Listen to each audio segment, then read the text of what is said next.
42 নম্বর চিঠি। তো এই চিঠিটা মানে বেদান্তের একটা জিনিস কি, আমরা মাঝে মধ্যে মনে হয় কি যে আমরা একই কথার রিপিটেশনস করছি, কারণ শুনতে শুনতে এই কথাটা আমাদের অনেক সময় মনে হয় এই কথাটা তো আগেও শুনেছি। কিন্তু বিষয়টা হচ্ছে যে আমার বুদ্ধিতে ধারণাটা বারবার শুনলে পরেও অনেক সময় ধারণাটা সুস্পষ্ট হয় না। তাই বলছে ততক্ষণ পর্যন্ত তুমি শুনতে থাকো যতক্ষণ পর্যন্ত তোমার ধারণাটা সম্পূর্ণরূপে সুস্পষ্ট না হচ্ছে। যখন ধারণাটা আমার কাছে সম্পূর্ণভাবে একদম স্পষ্ট হয়ে যায়, তো সেটাকে বলছে যে প্রথমে কি বলছে, বুদ্ধিতে ধারণা হলো, প্রত্যক্ষ অনুভব, তারপরে অপরোক্ষ অনুভব, যে যথার্থভাবে আমার জ্ঞান হলো, বোধ হলো। সেই পরম বোধের জন্য আমি যাত্রা করছি, এই উদ্দেশ্যটা এটা। তো বলছেন সমস্ত কিছুর বাধ সাধে কোথায়, মানে বাধা কি, প্রত্যেকটা কাজেই তো আমাদের একটা বাধা থাকে। বলছেন এখানেও বাধাটা কি, বলছেন বাধা হচ্ছে মূলত আমার বুদ্ধি। আমার এই বুদ্ধির দরুনই এই জগৎটাকে আমরা এইভাবে দেখি। আমি সত্যকে ধারণা করতে না পেরে আমি নিজেকে সংসারী জীব বলে মনে করি, নিজেকে একজন সমস্যাগ্রস্ত সংসারী জীব বলে মনে করি। আমার হাজারো সমস্যা, হাজারো ঝঞ্ঝাট নিয়ে আমি সবসময় বসে থাকি। তো বিষয়টা আমার কাছে হয়ে দাঁড়ায় এটা। বলছেন এই বিষয়টাকে পাল্টাতে হয় কি করে, বলছেন আজকে সকালবেলাও একটু আলোচনাটা করছিলাম এইভাবে। বশিষ্ঠদেব রামচন্দ্রকে বলছিলেন, এটা যোগাবশিষ্টের কথা, বশিষ্ঠদেব রামচন্দ্রকে যে উপদেশগুলো দিয়েছিলেন সেটাকে বলা হয় যোগাবশিষ্ঠ। যোগাবশিষ্ঠ গ্রন্থটা বেদান্তের একটা দারুণ প্রকরণ গ্রন্থ। তো তার মধ্যে বশিষ্ঠদেবের একটা সুন্দর উপমা আছে। তো উপমাটা বলছেন যে চিত্ত হচ্ছে একটা নদীর মতো, খরস্রোতা নদীর মতো। বলছেন সেখানে সবসময় প্রবাহ বয়ে চলছে। বলছেন সেই প্রবাহটা কেমন, বলছেন নদীতে যেমন দুটো কূল থাকে, বলছেন উভয় কূল, নদীর দুটো পাড় থাকে, মানে কূল থাকে। সেই নদী বয়ে চলছে, তো নদীর স্রোত কখনো দেখবে এই কূলে বেশি থাকে, কখনো অন্য কোলে নদীর স্রোত বেশি থাকে। বলছেন ঠিক তেমনি মনে করো একদিকটা তোমার সব পজিটিভ বা ঈশ্বরীয় চিন্তা, একদিকে মঙ্গলময় ঈশ্বর আছেন, সেই দিকটা সবসময় পজিটিভ। আরেক দিকটা নীতিমূলক, যেখানে আমার নানা ধরনের দুশ্চিন্তা, ঈর্ষা, হিংসা, অনুৎসাহ, এই জিনিসগুলো। বলেন জীবনে মানুষ কি হয় বলে, সংসারের পথে চলতে চলতে দেখবে মানুষ উৎসাহটা হারিয়ে ফেলে। সব থেকে বড় কি, শঙ্করাচার্যকে একবার জিজ্ঞেস করা হয়েছিল যে মানুষের জীবনের সব থেকে বড় অভিশাপ কি। তো শঙ্করাচার্য বলছিলেন যে মানুষের জীবনের সব থেকে বড় অভিশাপ হচ্ছে সে যখন উৎসাহ হারিয়ে ফেলে। জীবনে আমি উৎসাহ হারিয়ে ফেললাম, আমি জীবনটাতে চালাতে চাইছি না, কোনো নতুন কিছু করার জন্য আমার কোনো উদ্যম নেই, আমি নতুন কিছু শিখতে চাইছি না, জানতে চাইছি না, বুঝতে চাইছি না। সেই জিনিসটা হচ্ছে গিয়ে সব থেকে বড় সমস্যা। সেই জায়গাটাকে আমাকে অতিক্রমণ করতে হবে। যে তো যখন আমি সেই জায়গাটাকে অতিক্রমণ করি তখন দেখা যায় জীবনটা আমার পাল্টাতে শুরু করেছে। তা বলছেন উৎসাহ দরকার। তো মনে করো নদীর দুটো কূল, একটা কূলে ঈশ্বরীয় চিন্তা, জীবনের মধ্যে সবসময় একটা স্পিরিট আছে, উৎসাহ আছে, উদ্যোগ আছে, উদ্দীপনা আছে, ভালোবাসা আছে, শান্তি আছে, সব পজিটিভিটি।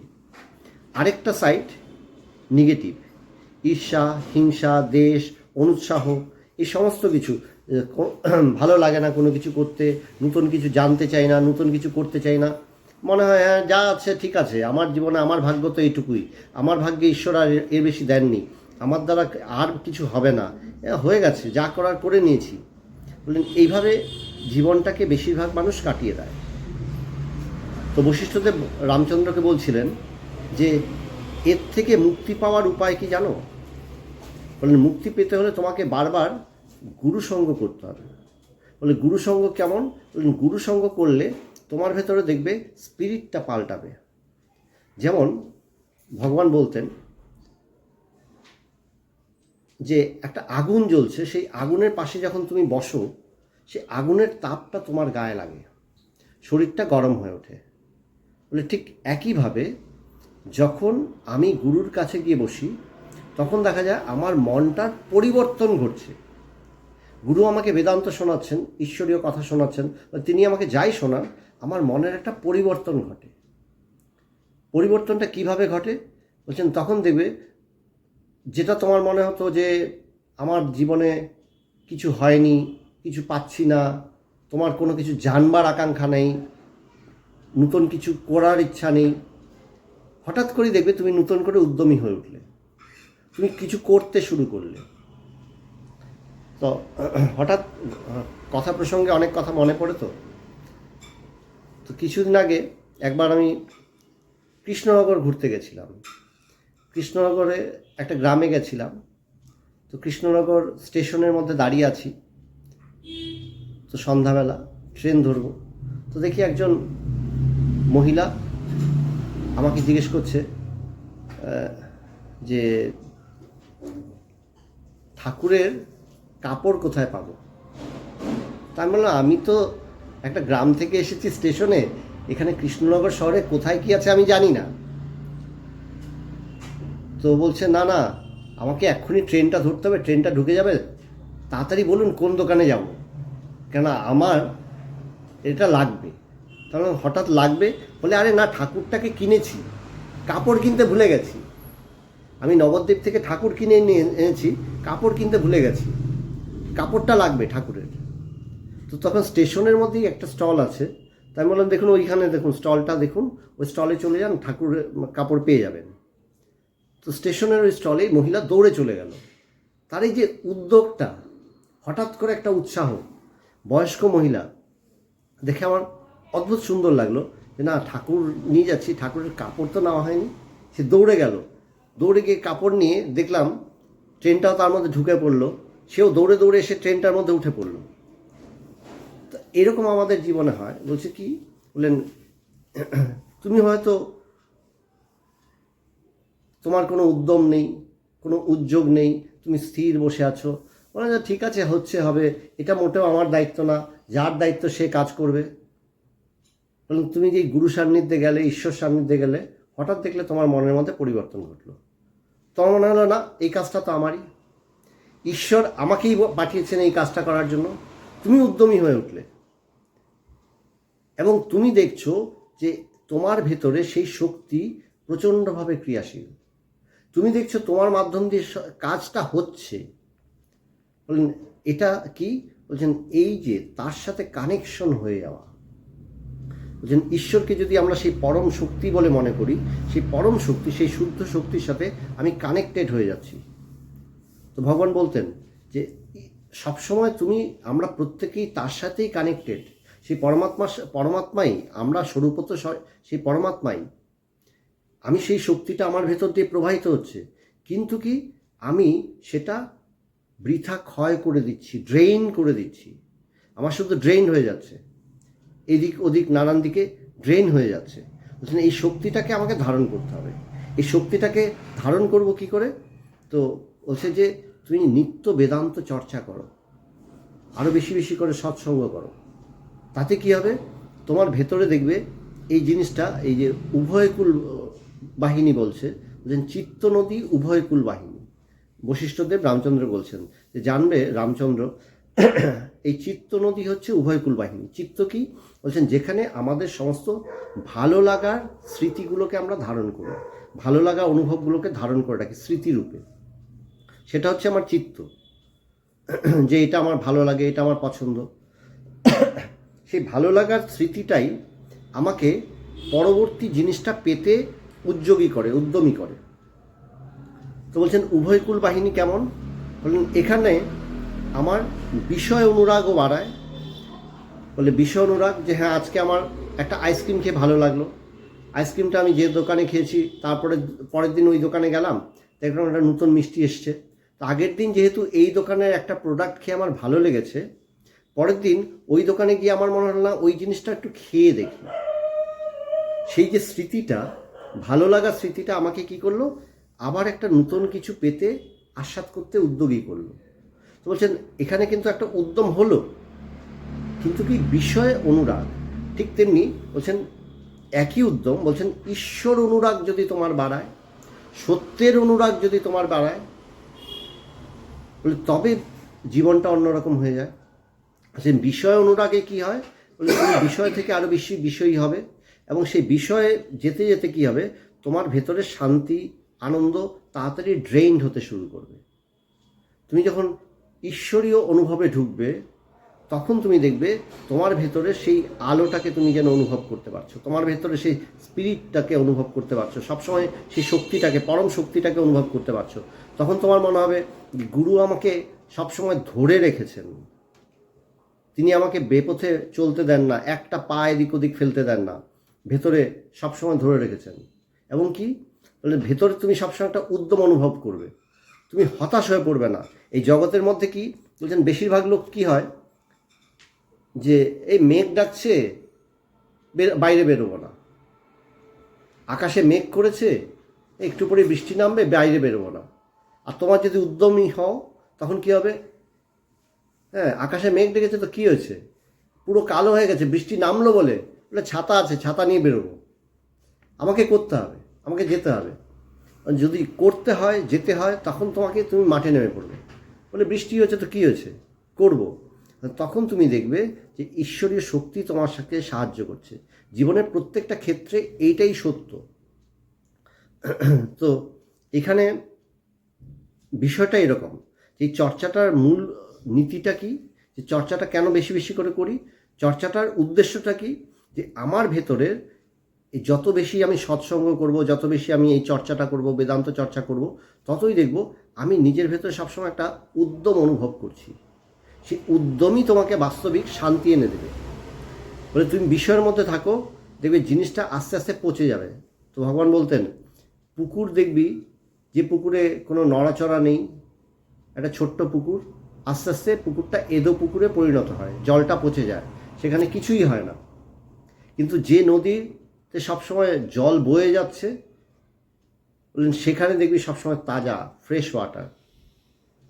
বললেন বয়ে যাক। বলে জীবনে কি আমরা সবাই সবসময় নিজেকে থামিয়ে দিতে চাই, বলে এই অনুৎসাহ অনুদ্যমী পুরুষ মানে মানুষ, তারা কি করে, নিজের জীবনটাকে থামিয়ে নেয়। হ্যাঁ আমার কিছু করার দরকার নেই, আমি বসে থাকবো, আমার হয়ে গেছে, জীবনে যা করার করে নিয়েছি। কোনো কিছুতে তার উৎসাহ নেই, কোনো কিছু জানবার আকাঙ্ক্ষা নেই, কোনো কিছু শিখবার, নতুন কিছু শিখবার আকাঙ্ক্ষা নেই। এই যে বিষয়টা, এই বিষয়টাই হচ্ছে আমাদের জীবনের কাল। বলছেন তুমি গুরুসঙ্গ করো, দেখবে এই মহা বিপদ থেকে তুমি অটোমেটিক উদ্ধার পেয়ে যাবে। তোমার ভেতরটা দেখবে সবসময় একটা স্পিরিট অনুভব করছো, ভালো লাগা তৈরি হবে। এই ভালো লাগাটাই হচ্ছে মূল বিষয়। তো এখানে বেদান্ত সাধনা, পবিত্রানন্দজি বেদান্ত সাধনা থেকে আলোচনাটা করছি।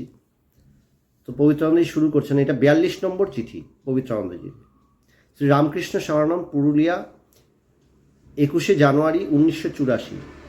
কল্যাণ ভাজনে সুপ্রিয়, তোমার মানি অর্ডার ও পত্র পেলাম, আমি ফেব্রুয়ারি মাসে শেষের দিকে জনাই যাচ্ছি। এইটুকু কথাই পবিত্রানন্দজি সাধারণত জাগতিক যে খবর ইত্যাদি দিতেন, ওটা 1 লাইন বা 2 লাইনে শেষ করে দিতেন, এইটুকুই হয়ে গেল। তারপরেই বাকি চিঠিটার পুরো অংশটাই অদ্বৈত বেদান্তের একটা দারুণ চিঠি। এই কথাটা বলছেন। তো বলছেন কি, তো যেটা বললাম, এই কথাটা শুনলে প্রথমে মনে হবে এই কথাগুলো তো আমি আগেও শুনেছি, কিন্তু প্রত্যেকটা সময় কথাটাকে নতুন ভঙ্গিমাতে বলা, যাতে কিনা আমার বুদ্ধি আরও সুস্পষ্টভাবে ধারণা করে। তো এখানে পবিত্রানন্দ লিখছেন, আমরা মাটিকে স্পর্শ করি কিন্তু ভাষায় আমরা প্রকাশ করি ঘট। মানে কি, মাটি দিয়ে একটা ঘট তৈরি হলো, একটা ঘট তৈরি করা হলো, তো আমি ঘটটাকে ধরলাম, ধরে বললাম এটা ঘট। বাস্তবিক আমি কি স্পর্শ করেছি? স্পর্শ তো করেছি আমি মাটি। আমি তো ঘরটাকে কখনো স্পর্শ করিনি। ঘরটা তো হচ্ছে নামরূপ। সেই নামরূপের ধারণাটা কার? আমার। সত্যিকারের ঘরটা কি? ঘরটা তো মাটি। সেই মাটিটাকেই আমি স্পর্শ করলাম, কিন্তু নামরূপের যে ধারণাটা আমার মধ্যে এমন বদ্ধমূল, সেই ধারণাটাই আমাকে ওটাকে ঘট বলতে বাধ্য করলো, যে আমি ঘট। বুঝলেন? ঠিক সেইভাবেই নিজের দেহটাকে আমি স্পর্শ করিয়া বা বুক চাপড়াইয়া আমি বলি, আমরা সাধারণত ভাষায় প্রকাশ করি যে আমি কি করি, নিজের বুকে হাত দিয়ে, হ্যাঁ এই তো আমি, আমি আমি এসেছি, বলে আমি, এইভাবে আমরা বলি। বলে উপাদান মাটিকেই ছুঁই, কিন্তু উপাদেয় নামরূপাত্মক ঘট বস্তুটিকে আমরা ঠিক ছুঁই না। পবিত্রানন্দজি বলছেন যে উপাদান মাটি, মাটি হচ্ছে উপাদান, যে উপাদান দিয়ে ঘরটা তৈরি হচ্ছে, তো সেই উপাদান মাটিটাকেই ছুঁচ্ছি। ঘরটা বাস্তবিক মাটি, সেই মাটিটাকেই ছুঁচ্ছি, কিন্তু আমাদের নামরূপের যে ধারণাটা এমন সুস্পষ্ট, সেই বস্তুটাই আমাদের মনের মধ্যে মূল গেঁথে যায়। বাস্তবিক কিন্তু আমি নামরূপের সেটাকে কিন্তু কখনোই, ঘরটাকে তো কখনো ধরছি না, ধরছি তো মাটিকেই। সেরূপ ঠিক তেমনিভাবে বলছেন সেখানে নামরূপ অবস্তু হইয়া যায়, কেননা বস্তু হইয়া পড়ে মাটি। এই কথাটাকে যদি আমরা এইভাবে বুঝি, তো ঠাকুর রামকৃষ্ণের কথা আছে না যে ঈশ্বরী বস্তু আসম বস্তু। তো এখানে কি বলছেন, যে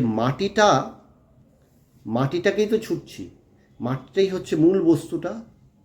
নামরূপ অবস্তু, অবস্তু বলতে যেটা অলিক মিথ্যা, যেটার কোনো বাস্তবিক সত্তা নেই। তো ঘটের তো কোনো বাস্তবিক সত্তা নেই, ঘটের শুধু একটা কি আছে, ব্যবহারিক সত্তা আছে। একতাল মাটি, সেই মাটিটাকে আমি একটা বিশেষ রূপ দান করলাম, রূপ দান করাতে সেই রূপটাকে আমি নাম দিলাম ঘট। সেটার একটা ব্যবহারিক সত্তায় পরিণত হলো, সেই ঘটে আমি জল ভরতে পারি, ঘটটার একটা ব্যবহারিক সত্তায় পরিণত হলো। তো মূল বিষয়টা কি, সেই প্রধান উপাদান কারণ মাটি, মাটিটাকেই মাটিই রয়েছে, মাটিটার কোনোই পরিবর্তন হয়নি, মাটিটা একই আছে, মাটিই রয়েছে।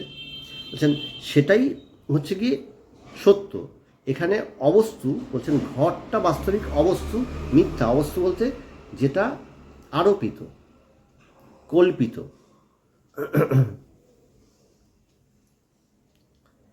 সেরূপ বস্তু বা বাস্তব বা রিয়ালিটি অবস্তু বা অবাস্তব বা নন রিয়ালিটিকে সবসময় নিষেধ করিবে। নিষেধের অর্থ হচ্ছে গ্রহণ। বলছেন যে কি, যেটা অবস্তু মানে বস্তু, সেই অবস্তুকে সবসময়, বস্তুর জ্ঞান হলে অবস্তুর প্রকাশটা আমার থাকে না, সেই অবস্তুটার কখনোই বাস্তবিক তার কোনো অস্তিত্ব নেই। যেমন ঘটটার কোনো অস্তিত্ব নেই, মানে বলছে আমি অন্ধকারে যাচ্ছি, ওখানে একটা লাঠি পড়ে আছে, সেই লাঠিটাকে দেখে আমার মনে হলো ওখানে একটা সাপ আছে। আমি যখন সাপ দেখছি তখন কিন্তু আমি লাঠি দেখছি না। তো আমার জ্ঞান বুদ্ধি আমাকে বলছে ওখানে সাপ আছে। সাপ থাকাতে আমার মধ্যে ভীতি জন্মালো, আমি ভয় পেলাম, চিৎকার দিলাম, হইচই পাঠালাম, ওখানে সাপ সাপ সাপ। তো একজন আলো নিয়ে আসলো, আলো নিয়ে বললো চলো দেখছি সাপটা কোথায় আছে। আলো দিয়ে আমাকে যখন দেখাচ্ছে তখন দেখছি সাপ তো নেই, ওটা তো লাঠি। লাঠিটাকে আমি সাপ বলে ধারণা করেছিলাম। ঠিক ঠিক তেমনি সত্যকে আমি বলছে আমার অজ্ঞানতার দরুন সত্যকে আমি সবসময় অন্যরূপ ধারণা করি। আমি সত্যটাকে ঠিক, সত্য বস্তুটাকে ঠিকভাবে ধারণা করতে পারি না। তা বলছেন এই রিয়ালিটি সবসময় যেটা আনরিয়াল সেটাকে নিষেধ করবেই। নিষেধের অর্থ হচ্ছে গ্রহণ। অপবাদ শব্দটি বৈদান্তিক পরিভাষা, তাহার অর্থ হচ্ছে নিষেধ। যে যেমন বলা হয় না যে অপবাদ দেওয়া হলো, মানে অপবাদ বলতে যা সত্য তা নয়, আমরা অনেক সময় বলে থাকি না যে এটা অপবাদ দেওয়া হয়েছে, যে ও চোর, এই কথাটা অপবাদ দেওয়া হয়েছে, মানে ও বাস্তবিক চোর নয়, আমি সত্যটাকে স্বীকার করলাম। অপবাদ বলতে চোর নয়, একজনকে বলা হচ্ছে এ চোর, বলছে এ চোর না, হ্যাঁ এ বাজে মানুষ, বলছে না এ বাজে মানুষ না, এটা অপবাদ। তো অপবাদ বলতে বাজে মানুষ, ওইটাকে নিষেধ করা হলো। তো হচ্ছে নিষেধটা কে করছে? সত্য জ্ঞানটাই অবাস্তব বা যেটা আনরিয়েল সেটাকে নিষেধ করছে। তো বেদান্তে এই টার্মটাকে অপবাদ হিসাবে গ্রহণ করা হয়। আর অধ্যারোপ মানে অ্যাকচুয়ালি অদ্বৈত বেদান্ত দুটো টার্মের উপর দাঁড়িয়ে আছে, অধ্যারোপ এবং অপবাদ। এর বেদান্ত শেখানো প্রথমেই এই জিনিসটাকে শেখানো হয় যে দুটো টার্ম, অধ্যারোপ এবং অপবাদ। অধ্যারোপ কি? যে লাঠির উপরে ইম্পোজড হলো, ইম্পোজিশন, এই ইম্পোজিশনটাই হচ্ছে গিয়ে অধ্যারোপ। অধ্যারোপ হলো কি? সর্পত্বের, সাপ, আমি সাপ দেখছি, এই সর্পত্বের অধ্যারোপ হলো সেই বা ইম্পোজিশন হলো, তার ফলে আমি সাপ দেখছি, আমার ভুল জ্ঞান বা অজ্ঞান আমাকে সাপ দেখালো। তো সাপ তো বাস্তবিক কোথাও থেকে আসেনি, যেটা সত্য সেটা সত্যই আছে, কিন্তু আমি তো সাপ দেখেছি, আমি বললাম সাপ দেখেছি, হয়তো এত ভয় পেয়েছি যে আমি বলবো সাপটা এখানে নড়ছিল, ফসফস করছিল, ফনা তুলছিল, নানান কথা আমি বলে বসবো। বলে এগুলো প্রত্যেকটা কি সত্য? বলছে কোনোটাই সত্য না। তো এগুলো কোনোটাই সত্য না, সত্যটা তবে কি? বলে সত্য হচ্ছে তোমার অজ্ঞান কল্পিত থাকাতে তুমি এই প্রত্যেকটা জিনিসকে সত্য বলে ধারণা করেছো, এগুলোর একটাও সত্য না। যখন আমাকে এনে আলো দিয়ে দেখিয়ে দেওয়া হলো যে দেখো সত্যটা কি, যেই মুহূর্তে আমি সত্যটাকে দেখলাম, আমি তাই তো, এটা তো লাঠি, তখন আমি বোকার মতন হাসবো, ভাববো তাই তো, লাঠিটার তো সবসময় লাঠিই ছিল, এর তো কোনো কালে সাপ হয়নি। তো বলছে এই যে অধ্যারোপ, বেদান্ত বলা হয় কি এই অধ্যারোপ মানে ইম্পোজিশন। তো ইম্পোজিশনটা কে করছে? আমার অজ্ঞান। ইম্পোজিশনটা কেন হচ্ছে সেটার বাস্তবিক কোনো উত্তর নেই। অন্ধকারের মধ্যে লাঠিটাকে আমি কিভাবে সাপ দেখলাম কেউ বলতে পারবে না, এটার বাস্তবিক কোনো উত্তর কখনো হয় না। তাই স্বামীজি বিবেকানন্দকে একবার প্রশ্ন করা হয়েছিল মায়া কি? বলছে যে কি এবং কেন প্রশ্ন করছে এটাই মায়া। তো বিষয়টা এরকমই সুন্দর। তো বলছেন এই দুটো টার্ম আমাকে ভালো করে বুঝতে হবে, একটা হচ্ছে অধ্যারোপ ইম্পোজিশন, আর একটা হচ্ছে অপবাদ। অপবাদ সবসময় সত্য মানে যেটা মিথ্যাকে নিষেধ করছে, যেটা আনরিয়েল নন রিয়ালিটি সেটাকে নিষেধ করছে, নালিফাই করছে। তো এখানে তারপরে বলছেন যে এইরূপ সর্ববস্তুর অধিষ্ঠান আত্মাকে একসেপ্ট বা অনুভব করিলে নামরূপাত্মক জগৎ অটোমেটিক নন অ্যাকসেপ্টেড হয়। যেই মুহূর্তে আমি মাটিটাকে আমি স্বীকার করে নিই, মাটির সত্যতাটাকে আমি ধারণা করি, তখন আমি আনরিয়েল ঘরটাকে, যেটা বাস্তবিক শুধু ওই নামরূপেই অস্তিত্ব, আমার কল্পনাতেই অস্তিত্ব, সেই ব্যবহারিক অস্তিত্বটাকে তখন আমার কাছে অবান্তর হয়ে যায়। ঠিক তেমনি সেই আত্মা বা পরমাত্মাকে যেই মুহূর্তে আমার বোধ হয়, তখন বাকিটা এই জগৎ বা সংসার আমার কাছে আনরিয়েল হয়ে যায়, নন অ্যাকসেপ্টেড হয়। তাই স্বামী বিবেকানন্দ তার ফার্স্ট চিকাগো অ্যাড্রেসে বলেছিলেন, Hindus not only believe in universal tolerance but also believe in universal acceptance. Swami Vivekananda বলছিলেন যে আমাদের হিন্দুদের চরিত্র কি? বলছেন আমরা হিন্দুরা সার্বজনীন সহিষ্ণুতা শুধু নয়, সার্বজনীন গ্রহণকে বিশ্বাস করে। আমরা সমস্ত কিছুকে গ্রহণ করি, সহিষ্ণুতাটা আমরা বলি না, আমরা সহ্য করছি তা না, আমরা সব কিছুকে গ্রহণ করছি। গ্রহণটা কী অর্থে? বলছেন আমরা একটাই সত্য জানি যে এক আত্মা ছাড়া দ্বিতীয় বস্তু নেই, আত্মাই সব কিছু। সেই বস্তুটা আমাদের ভিতরে দৃঢ় ভাব থাকে বলেই আমরা এই কথাটা বলি যে টলারেন্স নয়, অ্যাকসেপ্টেন্স। এটার মূল অর্থ হচ্ছে, স্বামী বিবেকানন্দ কোথা থেকে কোন অনুভবে দাঁড়িয়ে বলছেন? ইহার মূল অর্থ নিখিল ইউনিভার্স, এই নিখিল সর্ববিশ্ব বা সৃষ্টিকে আমি বলিয়া অনুভব করা। আমি সেই সমস্ত সৃষ্টির সাথে সমস্ত সৃষ্টি এবং আমি এক এবং অভিন্ন, এই বোধে দাঁড়িয়ে এই কথাটা বলা। ইহাই আত্মজ্ঞান। এটাই হচ্ছে সেই আত্মজ্ঞান, যে আত্মজ্ঞানে আমার সমস্ত অজ্ঞান, যাবতীয় অজ্ঞান চিরতরে নাশ হয়। এটাই হচ্ছে আমাদের এই চর্চার, বেদান্ত চর্চার মূল লক্ষ্য। তো এটাকে আত্মবোধ, শঙ্করাচার্যের আত্মবোধে এইভাবে বলা আছে, আত্মৈবেদম জগৎ সর্বম। এই সমস্ত জগৎ স্বরূপত আত্মাই। শঙ্করাচার্য এভাবে বলছেন, আত্মাই ব্রহ্ম, ব্রহ্মই আত্মা এবং সর্বব্যাপী, ট্রান্সক্যান্ডেন্টাল। যে আত্মাই ব্রহ্ম বা ব্রহ্মই আত্মা, আমি সেই সর্বব্যাপী ব্রহ্ম, সর্বব্যাপী সমস্ত জগতের সমস্ত কিছুর মধ্যে আমি সেই ব্রহ্ম। এবার দ্বিতীয় অংশটা, যে প্রথম কি স্টেটমেন্ট, যে স্টেটমেন্টটা দেওয়া হলো যে আত্মাই সর্বব্যাপী, আমি সেই ব্রহ্ম, আমি সেই আত্মা এবং এই আত্মা সর্বব্যাপী। যে সমস্ত বিশ্ব যে দেখছি এটা এক এবং অভিন্ন, এবং আমি সেই এক এবং অভিন্ন। এই হচ্ছে স্টেটমেন্ট, এই হচ্ছে অনুভব। তো এবার আমাদের অনুভব, আমরা এখন যে অনুভবে দাঁড়িয়ে আছি, সেই অনুভবটা কি? সেই অনুভব সবসময় জগৎ বা সংসার আমার অনুভবে, আমার দৃষ্টিতে, আমার জ্ঞানে প্রকাশ হচ্ছে। আমার জ্ঞানে তো ঠিক সেই পরমাত্মার প্রকাশ হচ্ছে না। তো সমস্যাটা এখানে। তবে পবিত্রানন্দজি 2 লাইনে সেই সমস্যাটার সমাধান দিচ্ছেন।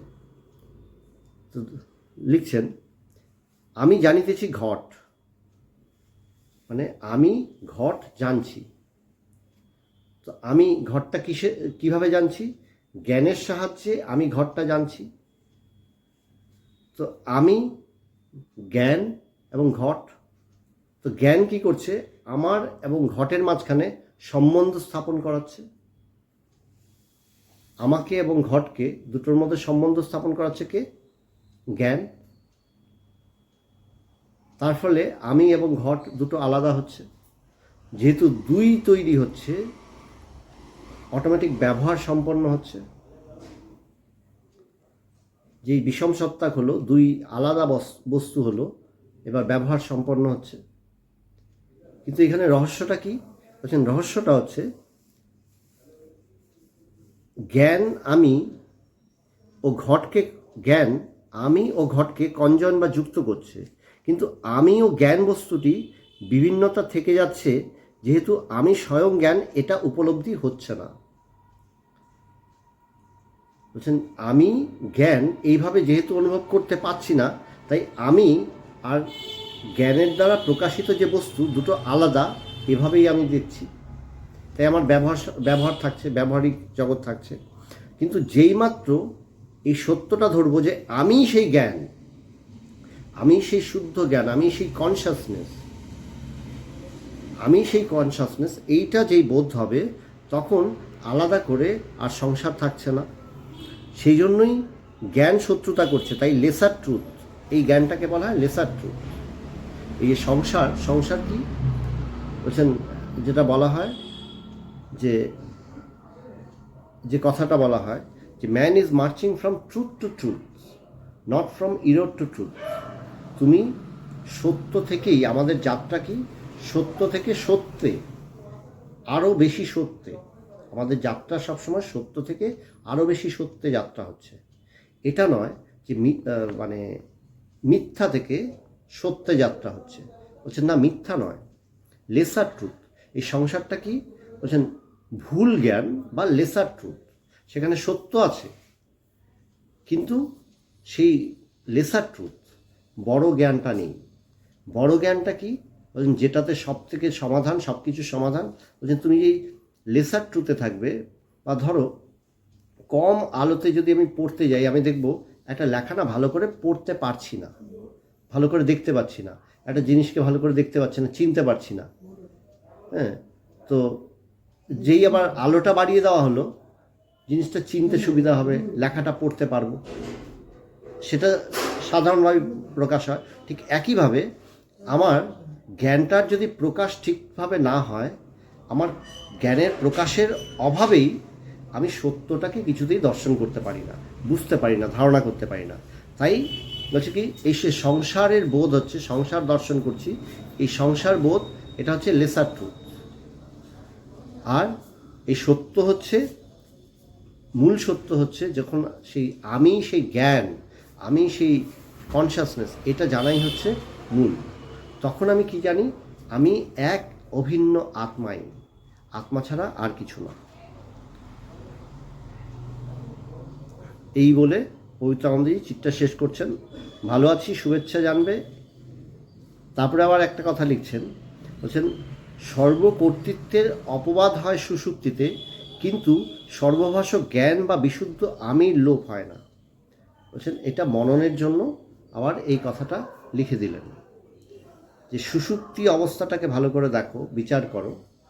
সুষুপ্তির অবস্থাটার বিচার আমরা যত দৃঢ়ভাবে করি, বলছেন সুষুপ্তির বিচার দ্বারা নির্বিকল্প সমাধি হয়। এটা হচ্ছে বেদান্তের কথা, যে সুষুপ্তির বিচার, দৃঢ় সুষুপ্তির বিচারে নির্বিকল্প সমাধি হয়। এবং খুব উচ্চকোটির সাধকেরা সুষুপ্তির বিচার করতে সক্ষম হয়। অত ধারণা, অত মনটা যদি অত দৃঢ় না হয়, বিচার ক্ষমতা যদি অত দৃঢ় না হয়, তখন বলছেন স্বপ্ন বিচার করো। স্বপ্ন বিচারে কি হয়, এই জগৎ মিথ্যাত্ব বোধ হয়। স্বপ্ন যেমন জেগে উঠলে পরেই আমরা জানি জগৎটা মিথ্যা, স্বপ্নটা মিথ্যা ছিল। ঘুম ভাঙলো যেই, স্বপ্নে আমি অনেক কিছু দেখছি, আমি বিরাট বড়লোক হয়ে গেলাম, আমার এখন বিরাট গাড়ি বাড়ি অনেক কিছু হয়ে গেছে, অনেক দাস দাসী আছে, অনেক কিছু আছে। তারপর ঘুম ভাঙলো, যেন আরে তো ছোট্ট ঘরে কোনো মতে শুয়ে আছি।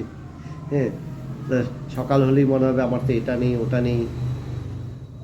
বলছেন যে এই যে আমার ঘুম থেকে জাগরণ হলো, সাথে সাথে আমি বাস্তব সত্য জানলাম যে স্বপ্নে যেটা দেখছিলাম সেটা মিথ্যা।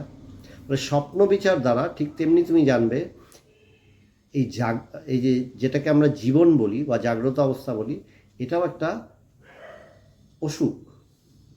এই অসুখটা কি, এই স্বপ্নটা একটা এমন দৃঢ় স্বপ্ন যেটা সারা জীবন ধরে আমার কাছে চলছে। বললেন এই অসুখটার রিমেডি কি, বেদান্ত চর্চায় এই অসুখটার রিমেডি হয়। তখন তোমার জগৎ সত্য নয় বা লেসার ট্রুথ, এই যে ইম্পর্টেন্ট কথা বলছেন, এটা যে লেসার ট্রুথ, অর্থাৎ আলো ছায়া, আলো আধারিত এক জ্ঞান। এই আলো আধারিত জ্ঞানে এই সংসারটা এইরকম দেখায়, কোথাও ভালো, কোথাও মন্দ, কোথাও উঁচু, কোথাও নিচু, নানান কিছু দেখায়। বাস্তবিক ভগবান একটা খুব সুন্দর বলতেন, বললেন তুই রাস্তা দিয়ে হাঁটছিস, রাস্তাকে কোথাও দেখছিস উঁচু নিচু, হ্যাঁ, এদিকে পাহাড়, ওইদিকে নদী, এদিকে নালা, এদিকে দ্বীপ। তুই এবার এরোপ্লেনে করে অনেক উপরে উঠে গেলি, উপর থেকে তুই তাকিয়ে দেখবি নিচে সব কিছু তোর মনে হয় সমান, প্লেন, কোনো উঁচু নিচু কিচ্ছু তুই দেখতে পাবি না। বলে সংসারে যখন তুমি নিচে থাকবে, মানে লেসার ট্রুথে থাকবে, এই লেসার জ্ঞানে থাকবে, তখন দেখবে তোমার মধ্যে কত উঁচু নিচু ভেদ, হ্যাঁ, কত ভেদাভেদ, কত কিছু আছে। কিন্তু যেই তুমি উপরে উঠে যাবে, তোমার জ্ঞানটা সেই বিশুদ্ধ জ্ঞানে পরিণত হবে, শুদ্ধ জ্ঞানে পরিণত হবে, তখন তুমি দেখবে যে তাই তো, কোথাও কোনো ভেদ নেই, এক অভিন্নত্বই আছে, এক অভেদ পরমাত্মা। সেই অভেদ পরমাত্মার সেই জ্ঞান হবে। তো পবিত্রানন্দজি তার শেষ করছেন কি দিয়ে, বলছেন এই সুষুপ্তির অনুধান করো, মনন করো। যে কি বললেন, যে সুষুপ্তিতে আমার সমস্ত কর্তৃত্বের অভিমান নাশ হয়। যখন গভীর ঘুমায় ঘুমিয়ে পড়ি, তখন তো আমি কোনো কিছু ভাবি না, তখন তো আমার ভিতরে কোনো ক্রিয়া থাকে না, কর্তা থাকে না, কর্ম থাকে না। মনই তো বাস্তবিক কর্ম করে। মনের যন্ত্রস্বরূপ এই দেহ দ্বারা জাগ্রত অবস্থায় আমি কর্ম সম্পাদন করি। দেহ শুধু আমার যন্ত্র, কিন্তু কর্মটা কোথায় আমার মনে হয়? স্বপ্নের মধ্যে আমি অনেক কাজ করি। স্বপ্নের মধ্যে মনে হলো হ্যাঁ আমি ওর সাথে যাব, ওর সাথে গিয়ে এখানে গিয়ে এই কাজটা করে আসব। আমি স্বপ্ন দেখলাম যে আমি ওর সাথে ওখানে গেলাম, গিয়ে আমি এই কাজ করছি। তো স্বপ্নেও তো ক্রিয়া হচ্ছে, কর্ম করছি। তো বলছেন মন, স্বপ্নটা কি? স্বপ্ন তো আমার মনই, মনেরই তো খেলা, মনেরই একটা পার্ট স্বপ্নদ্রষ্টা, এবং স্বপ্নটা মনেরই অন্য একটা স্বপ্নরূপে প্রজেকশন হচ্ছে, যেটাকে আমি অনুভব করছি, বোধ করছি, দেখছি। তাই বলছেন ওটা মনের খেলা। তো স্বপ্নটা দেখছি, স্বপ্ন দেখে আমি করছি, বলছেন সেখানে মনের খেলা, সেখানেও একটা কর্তা আছে, আমি আছি। এমন কোনো স্বপ্ন নেই যেখানে আমি নেই। প্রত্যেকটা স্বপ্নেই আমি কিছু না কিছু করছি।